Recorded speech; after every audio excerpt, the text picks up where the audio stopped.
हुजूर, छोटी बहू रानी ने आपको याद किया है। क्यों? आज फिर कोई पूजा या व्रत रखा है छोटी बहू ने? नहीं सरकार, वो आपसे मिलना चाहती है। कह देना हमारे पास बात है। दोपहरिया से आपकी प्रतीक्षा कर रही तो है। हम क्या करें भाई, हमारी भी तो कोई प्रतीक्षा करेगी। सरकार, जाते जाते थोड़ी सूरत अगर देख रहा हूँ छोटी बहू की हिमायत में तुम कुछ ज्यादा ही बोलते जा रहे हो। नहीं माई बाप, मेरी क्या बिसात, वो तो हम छोटी बहू रानी का संदेश आप तक पहुंचा रहे थे। सच्ची सरकार।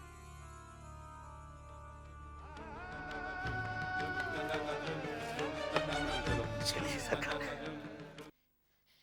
छोटी बहू रानी, बंसी भैया छोटे बाबू को लेकर आ रहे हैं।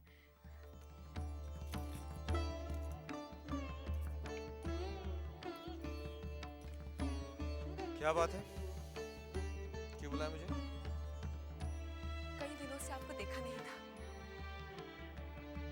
बहुत इच्छा हो रही थी देखने की, सो बुला लिया। देख लिया, अब हम जाएं? आप हमारी तरफ देखेंगे भी नहीं।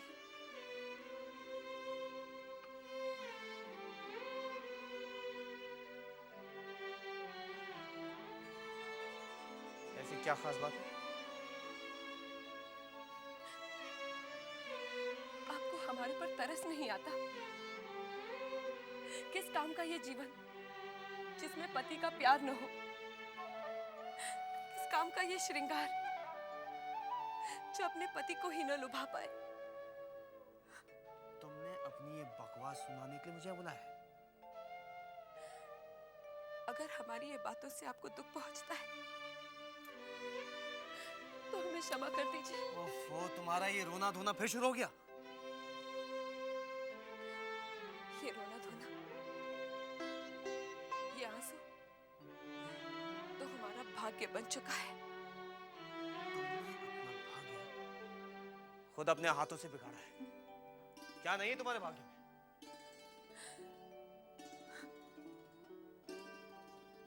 पति का प्यार। फिर शुरू कर दी अपनी बकवास। तुम बदलती क्यों नहीं? आप भी तो नहीं बदलते। मुझे बदलने की कोशिश भी मत करना। बड़ी बहू और मझली बहू की तरह खुश रहना सीखो तुम। उनके मन में जो आता है वो करती है, तुम्हारे मन में भी जो आता है तुम करो, हंसो गाओ। हंसते हुए और गाते हुए तो मैंने आज तक आपको भी नहीं देखा। देखो, तुम्हारी ये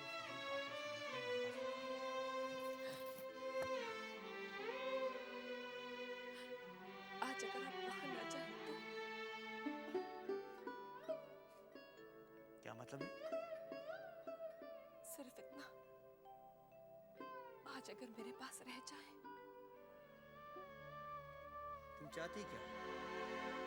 तुम्हारा दामन पकड़ के बैठा रहो? तुमने हवेली के मर्दों को समझ क्या रखा? वो इतने निकम्मे हो गए हैं कि वो अपनी बीवी के आंचल के पीछे मुंह छुपा कर बैठे रहेंगे। जो मर्द अपनी बीवी से सीखते हैं उन्हें चुल्लू भर पानी में डुबाना चाहिए।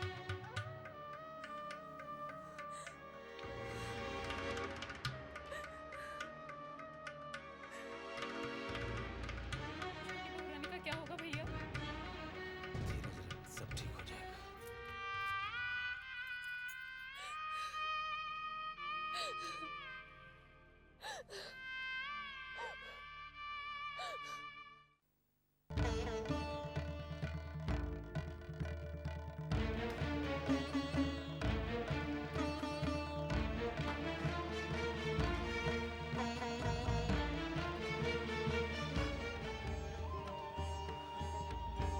छोटे बाबू बहुत गुस्से में गए।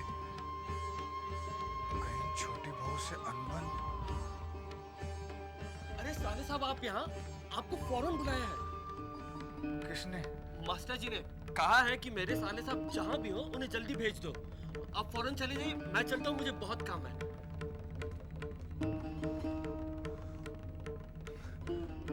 मैं तो डर ही गया था कहीं छोटी बहू ने तो नहीं बुला भेजा।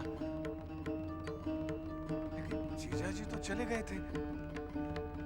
ऐसी क्या बात हो गई?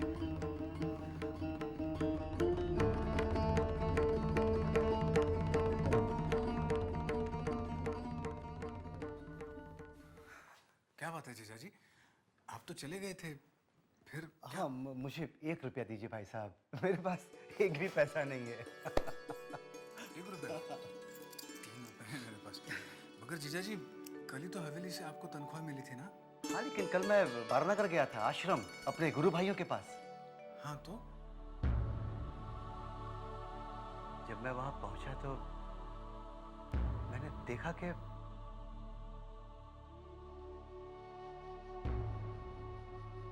क्या बात है, आप लोग आज वेदांत नहीं पढ़ रहे? मास्टर जी, मुंह से वाणी तो तभी निकलेगी जब पेट में अन्न पहुंचे।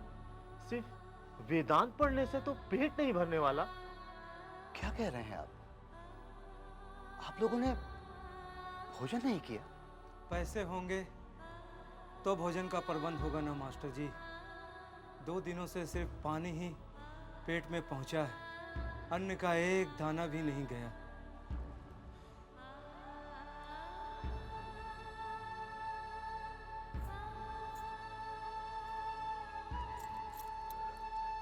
खैर ये चिंता मत करिए, आप लोग आप ये पैसे रखिए और अपने भोजन का इंतजाम करिए फौरन। वैसे खबर आई है कि नरेन भी 2-1 दिन में देश में लौटने वाले हैं। उनके आते ही आप लोगों की सारी परेशानियां खत्म हो जाएंगी।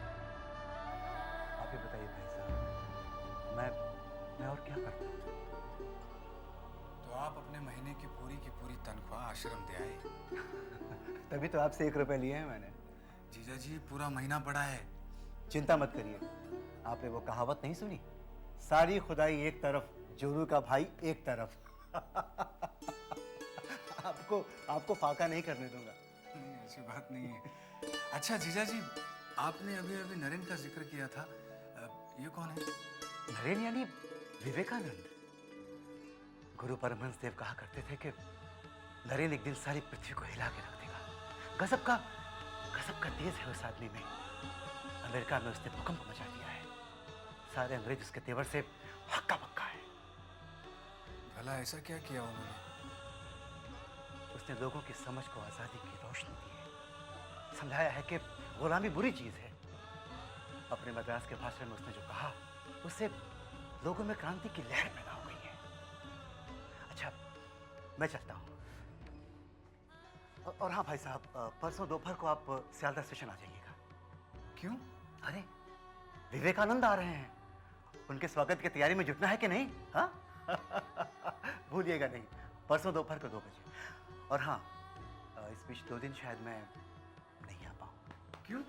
बस यहीं जरा व्यस्त रहूंगा। चलता हूँ। सियालदह स्टेशन दोपहर को 2 बजे।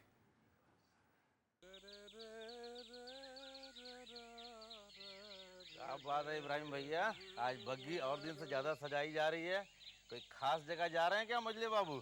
क्यों बंसी भैया, तुम्हें मालूम नहीं है? क्या?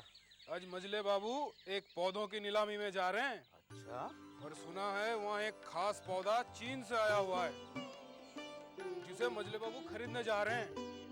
साहब लोगों की शौक भी अजीब होते हैं। जो अजीब ना हो वो साहब ही क्या है। क्या बात है, वाह। से बंसी भैया, हाँ। शशि दिखाई नहीं दे रहा है। अरे तुमको पता नहीं है कुछ? नहीं? अरे उसे तो पारे की बीमारी हो गई है। अरे अल्लाह रहम करे, ये तो छूत की बीमारी है। हाँ भैया, तुम जरा उससे बच के ही रहना। हमको तो बेचारे की बहुत फिक्र है, कहीं नन्हे बाबू उसको नौकरी से निकाल ना दे। अरे चले भैया, हम चले, हमको बहुत काम है। चिंता को तो कौनो बात की चिंता होती नहीं है, सारा काम हमें को करे को पड़ता है। हम चलते हैं।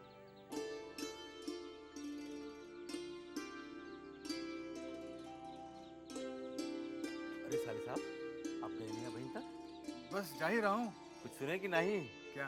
अरे मजले बाबू आज जा रहे हैं पौधा लेने, जो चीन से आया है। अच्छा? हाँ, और सुना है वहाँ बड़े बड़े अमीर और जमींदार लोग आने वाले हैं।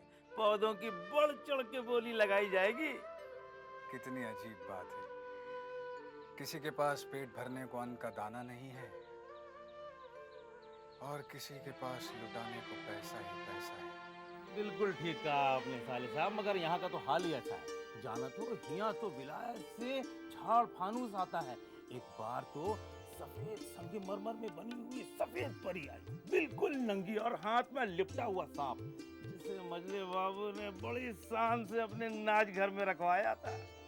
हमारे पास अब इन समय नहीं है। आपको हम एक बार बड़े बाबू का एक वो किस्सा सुनाएंगे जिसे अंग्रेज लाट अपनी पूरी जिंदगी नहीं भूला होगा। अच्छा, हाँ, ऐसा कौन सा किस्सा है बंसी? भाई, सुनाओ ना। अब इन समय नहीं, अब इन समय नहीं है साले साहब। आप तो जाना दो कि चिंता को तो कम नो बात की चिंता नहीं है, सारा काम हमें के करे का पड़ता है। अब हम जाते ही, मगर एक बात है, जात जात आप मजले बाबू की सवारी देखकर जाओ कि शान से सजी है।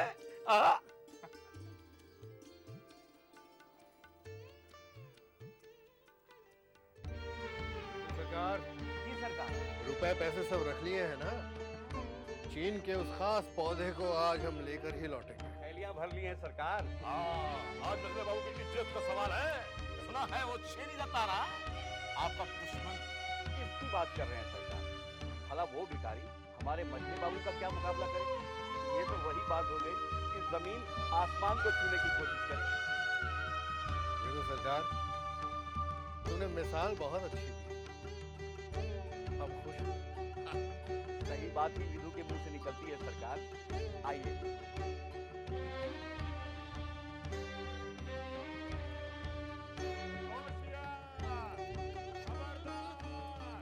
मजले बाबू की पत्नी निकलने वाली है।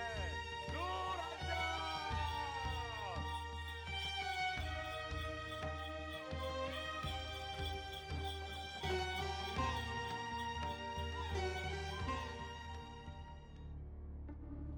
मजले बाबू, छिंदत तो पहुंच चुका है। घबराइए नहीं भैरव बाबू, उसने हमसे हमेशा मात ही खाई है। आज भी उसे पौधा नहीं मात ही मिलेगी। सरकार, मछली बाबू आ गए हैं।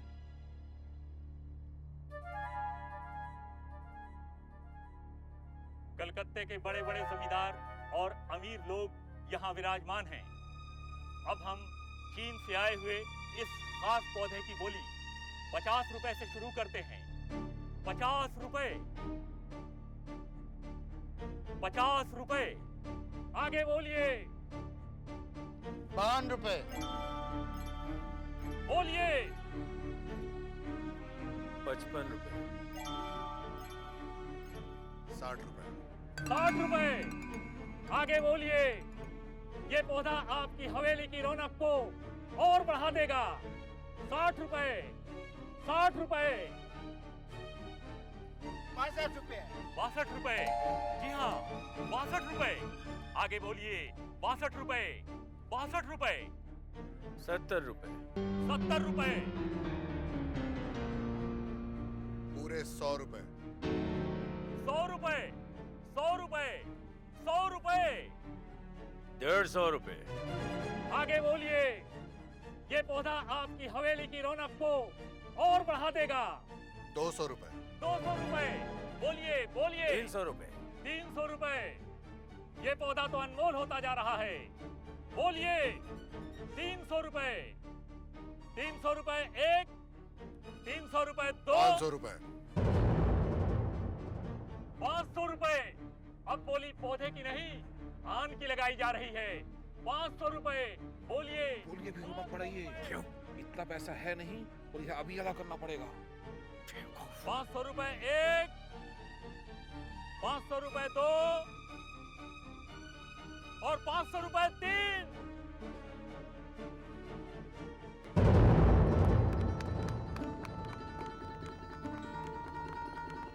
मैदान छोड़कर भाग रहा है मजले बाबू।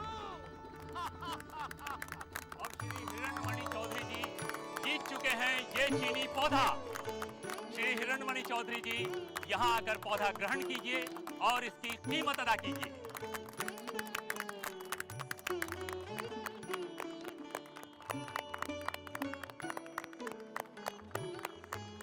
गिन लीजिए, पूरे 500 रुपए हैं।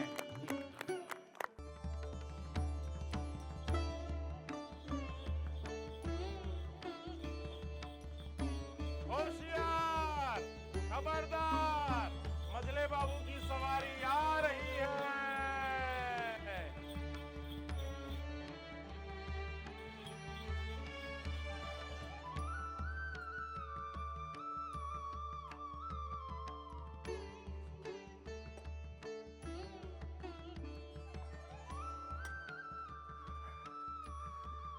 इस पौधे को हवेली के अंदर ले जाओ। जी सरकार। और आप लोग विराजिए बैठक खाने में, हम अभी आते हैं।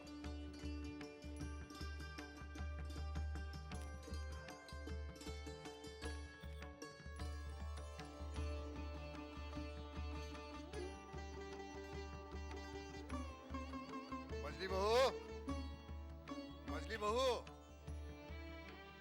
देखो तुम्हारे लिए क्या लाए। हाय राम, एक मामूली सा पौधा इतना संभाल कर कहाँ से ला रहे हो? मछली बहू, इज्जत से बोलो, ये पौधा मामूली नहीं है, ये खास चीन से आया है और हम सबको हराकर 500 रुपए में इसे जीत के लाए। 500 रुपए? कमाल है, सोना नहीं चांदी नहीं, महज एक पौधा, वो भी 500 रुपया का। मर गया तो समझ गया। मछली बहू, ये हमारी इज्जत की बात है जो तुम्हारी समझ से परे है। जाओ जाओ।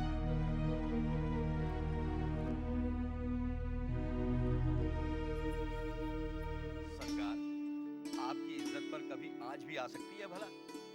शेनी दत्त को पता ही नहीं कि वो बाबूगिरी किसे दिखाने चला था। ऐसा दुम दबाकर भागा कि पलट कर देखा भी नहीं। अरे उसकी ऐसी औकात कहाँ जो हमारे सामने खड़ा रह सके। छोटी बहू रानी, क्या आपको पता चला? किस बात का? यही कि मजले बाबू एक चीन का पौधा लेकर आए हैं। तो इसमें इतना आश्चर्य की क्या बात है? आश्चर्य की बात ये नहीं कि वो पौधा लेकर आए हैं, आश्चर्य की बात तो ये है कि वो पौधा 500 रुपए का खरीद के लेके आए हैं। क्या? 500 रुपए का? हाँ, उस पौधे के लिए बड़े बड़े लोग बड़ी बड़ी बोली लगा रहे थे। मजले बाबू ने सबसे बड़ी बोली लगा के वो पौधा जीत लिया। ऐसा क्या करामाती पौधा है ये?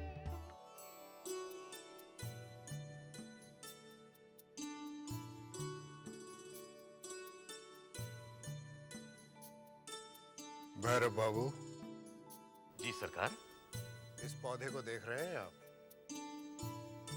लगता है इसकी तरफ देखते ही रहे कि शान से खिल रहा है। इसकी शान तो आपकी हवेली में आकर खिली है मजले बाबू। क्यों? सही कहा आपने। सरकार, लाट साहब का अर्दली आया है। आपके पौधे की खबर उनके कानों तक पहुंच चुकी है। उन्होंने कहलवा भेजा है, शाम को वो पौधा देखने के लिए हवेली में तशरीफ ला रहे हैं।